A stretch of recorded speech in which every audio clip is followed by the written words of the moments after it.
Hi friends, this is Laura Krumzak with the Disney Slowdown Universal Edition.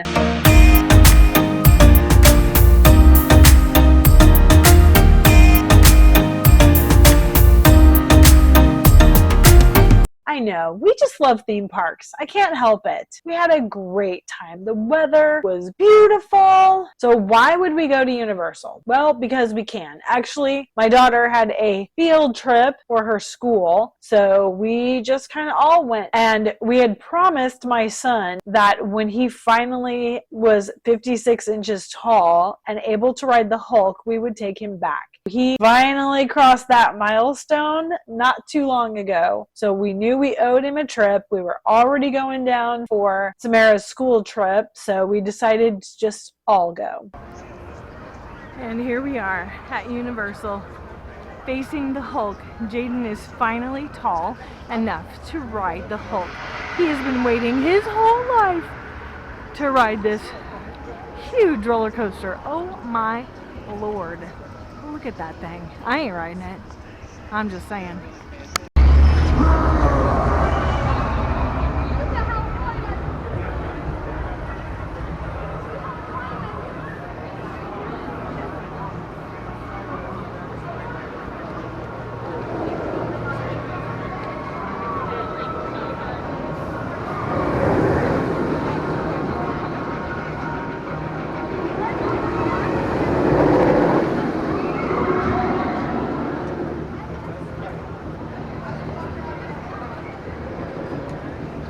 One thing that's different about Universal versus Disney is it matters what size backpack you have. Universal will give you free lockers to store your backpacks and your water bottles, but they're narrow. So if you want to avoid paying for a locker when you ride a ride at Universal, you need to make sure that your backpack is not overly stuffed and it can squish down into a thin locker. Another thing that I did, and I actually did this for SeaWorld, but I brought it to test it out. I bought this fanny pack on Amazon, and I believe it's on the link, my Amazon Disney Finds link. This was really handy. It has 4 separate zipper pockets, so I was able to keep our passes in here, and I brought my camera and had a place for my phone and an extra battery. And then in the very back closest to me, this is where I kept my ID, my credit cards, you know, all the good stuff. Now, the assistance pass is a little different at Universal. You do have to have a note from your doctor or your therapist explaining why you have difficulty standing in line. The good news is once you get that letter, you load it up onto a website.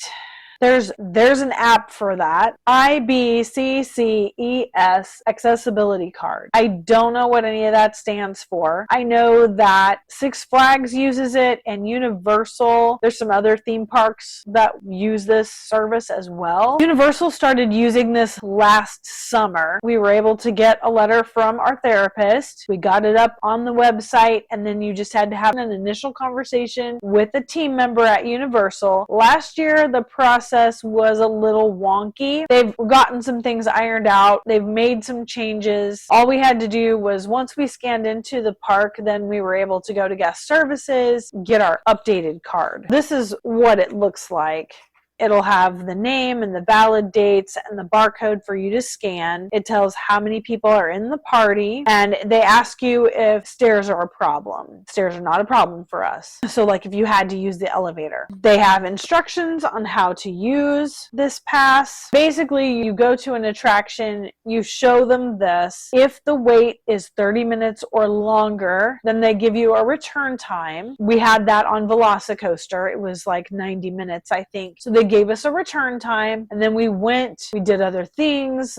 The kids love going into the dino discovery area. There's a lot of fun things. There's trivia, there's games you can play. You can watch a dinosaur egg hatch. You can scan dinosaur eggs and see what's inside. It's very interactive. Plus there's the restaurant upstairs, places to sit, restrooms. This year I was really surprised. My kids did not want to go into the playground area. We've always enjoyed blowing off steam in there. But we came back when it was our time that they had written down on our pass. You go back, you show it to the team member, they sign it, and they put you through the lightning lane. Any attraction that has less than a 30-minute wait, you can show them this and they'll put you through the lightning lane, as long as you don't have another wait time that you're waiting on. It's okay for you to be waiting on a longer ride like Velocicoaster, or we saw Hagrid's get up to 120 minutes. We did not wait for that one. But while you're on Velocicoaster, if there was something else that you wanted to go do and maybe it was a 20 or 30-minute wait, you could just wait in the standby queue. You wouldn't necessarily have to show it to get into the lightning lane, but you do have other options, other ways to wait for this one attraction that's going to take a lot of time versus just standing in the queue where somebody might get triggered or whatever the issue is. I'm grateful that Universal hasn't changed theirs too drastically.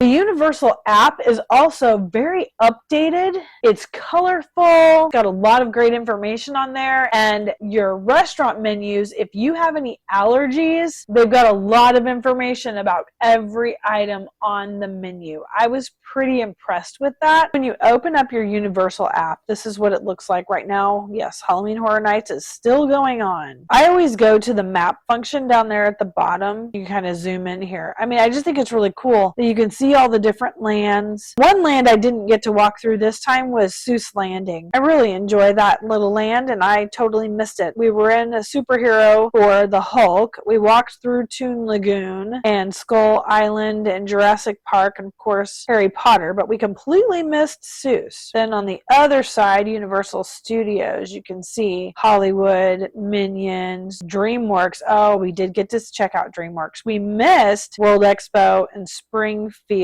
We didn't really go through Diagon Alley either, which is kind of surprising. We exited because we wanted to go and ride Rip Ride Rocket. So you've got Harry Potter there in the corner, San Francisco, New York, and then Minion Land and Hollywood, where if you look at, there's Rip Ride Rocket right there. Jaden wanted to ride that again. Emily wanted to too, but then she ended up not wanting to do it. She had a headache. We were able to walk around the majority of both the parks, and I got some really good footage. Let me show you. So if I go to filters here and I go to dining, I was pretty excited about this. Okay, I still have not eaten at the Minions Cafe, which is disappointing because it's still on my bucket list. But this Illuminations Minion Cafe, like, check this out. You can check out the menu here. If you have an allergy, you need to talk to a team member and talk to a chef to make sure that there is no cross contact. But they do show you with each of their items, check this out, like Lucy's Top Secret Salmon. They don't call it free, probably because it's legally safer to say that it is sensitive. Dairy sensitive, egg sensitive, gluten sensitive. I think that's peanut sensitive, shellfish sensitive, sesame sensitive, SES. I did not know what that was. I had to go look it up. Tree nut sensitive, you can see on Otto's Noodle Bowl. So if you're worried about something having gluten or dairy in it, you can always look for your DS or your GS. Tree nuts, my daughter's allergic to tree nuts, so TNS, that would be something that she would want to make sure that she had, which I'm surprised Lucy's Top Secret Salmon, it's got coconut. I guess they're calling coconut a tree nut, which she's not allergic to coconut. So I just thought that was really interesting. And if you're confused about what all this means, we'll go down here. You can see that they have everything listed. SS is soy, SES is sesame, SF is shellfish. I just thought that was really interesting to see how they've got that broken down. And the app is really helpful. I do like all the filters that they have here, so you can check and see if there's anything that has a single rider line, or if you need a rider height. Maybe you've got a kid that's only 48 inches tall. Maybe you don't want to wait forever. Let's say, okay, 40 minutes is my max, 35 minutes is my max. So you could do all these filters. I really do like this. Have you ever been to Universal Studios? Is that on your list? Now, of course, with Epic coming, a lot of people are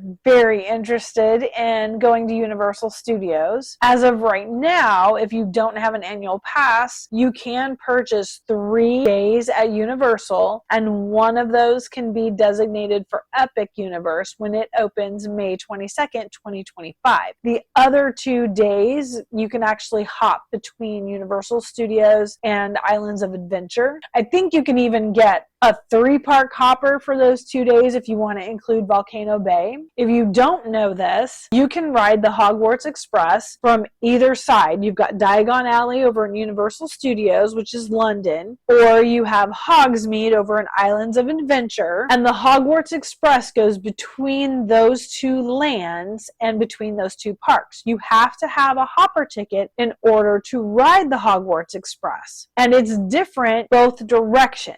So if you start off in Diagon Alley, for example, you're going to be in London. You're going to be going to platform 9 3/4. You're going to enter the Hogwarts Express, and there's going to be a scene that plays. You're getting chased by Death Eaters at one point, and then you get into the school safe and sound, and you exit on Hogsmeade. When you enter the Hogwarts Express, you are leaving the school, and you're traveling across the forest, and you end up in London. You get to see the night bus doing all of its funky things throughout London before you finally land at platform 9 3/4. So the scenes are completely different. The ride is different. It's fun for all ages. Now, I'm not a Halloween horror fan, as I've told you before. Horror and gore, that's just not my thing. I do love Grinchmas, and I love the Macy's parade at Christmas time. I don't know. I'm thinking I might have to take my mom to Universal Studios for Christmas during our Christmas trip. What do you think? Do you think I should do it? Do you think I should take her? Do you think we should just jam pack our week? We have 6 full park days, and 4 of them are at Disney. Plus, we're going to be doing Disney Springs and doing some resort hopping, at least on the monorail resorts, to check out the gingerbread structures. Do you think we should throw Universal in there too? I just love Christmas, and I love Grinchmas, so I'm leaning that direction. Stay tuned. Universal is a really fun park. They definitely have more thrill rides, and they have more of those visual, like 4D rides. Those I can do without. I can handle the motion, but I can't handle the screen and the motion. That screen is what makes me want to hurl. But it is a fun park. It's got a lot of great lands, a lot of throwback areas to attractions that used to be there, but then they were updated. You can still get your picture taken with the Back to the Future car. You can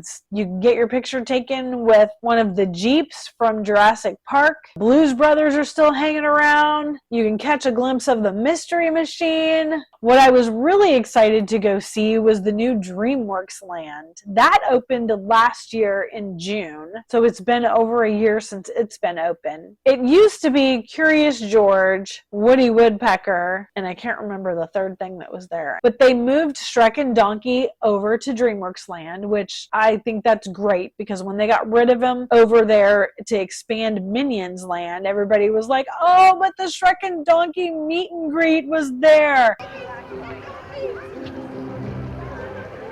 Oh, it is. Samara.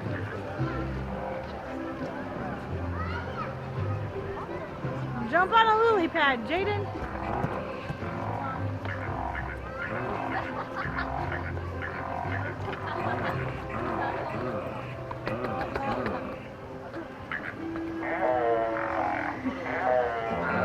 That one sounds like a cow.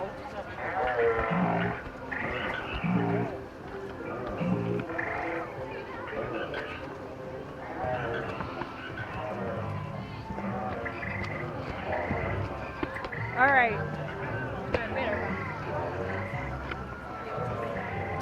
Then they turned the Woody Woodpecker roller coaster into the Troller coaster. And Curious George, unfortunately, that was probably a little disappointing. They left the structure there, and Samara remembered being at the Curious George playground, and it was like a big ball pit. And I remember being able to go inside, and it was 2-story, and you could go upstairs and you could shoot balls at people in the playground. It was actually a lot of fun. gone. There was also a lot of splash pads. They had most of the splash pads shut down. I think they're still there, and I think maybe the weather just didn't really call for having all that water around. But I was a little sad that the Curious George play pit was gone, just because I remember taking Samara there when she was 7 years old. So does your family like thrill rides? Are you into big roller coasters and you're thinking maybe Universal is something you should do? It's definitely worth staying on property if you're going to spend a couple of days at Universal. You just can't beat the price of Endless Summer. And now I think the new hotels,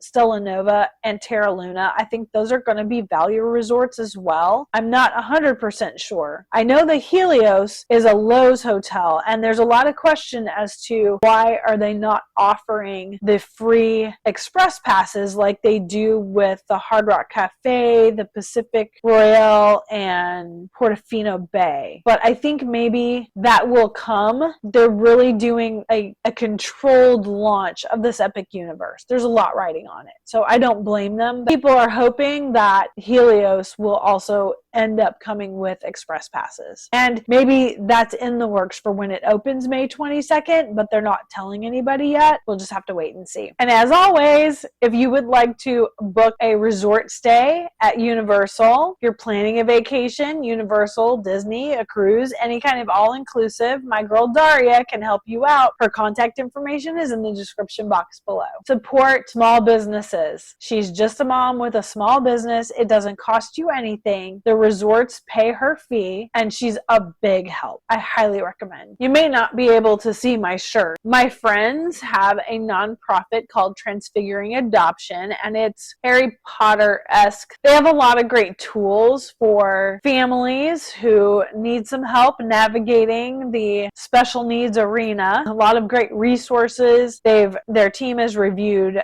books and movies and even video games. So I'm going to leave the link to their website in my description box if you have kids with some special needs, or maybe you're just looking for some additional resources to help with coping skills, maybe some trauma. You know, we've all had it. Now everybody understands trauma. Their website is a really good resource, and I highly recommend going there and seeing what they have available. You know, I'm still very interested in planning a mom's trip, not my mom's trip, but a mom's trip. And I don't really care where we go. We can go to the beach. We can go to Universal. We can go to Disney. I don't really care, but I would love to gather up a group of women who want to just go and take kind of like a solo trip or a girls trip. I think that would be a blast. I mean, I think that you need to be familiar with the parks before you bring your children. I think that's just, you know, it's a great idea for you to help with your planning. So if you think that's a great idea too, come find me on Patreon. Let's have that conversation. Let's get this going, because I would love to plan it. Well, thanks for taking this detour with me. Thanks for tuning in, and I look forward to seeing you on my next video. I promise we are getting back to Disney. Well, okay, maybe not. I've got a couple other videos of other things that we're doing, but we will get back to Disney, I promise.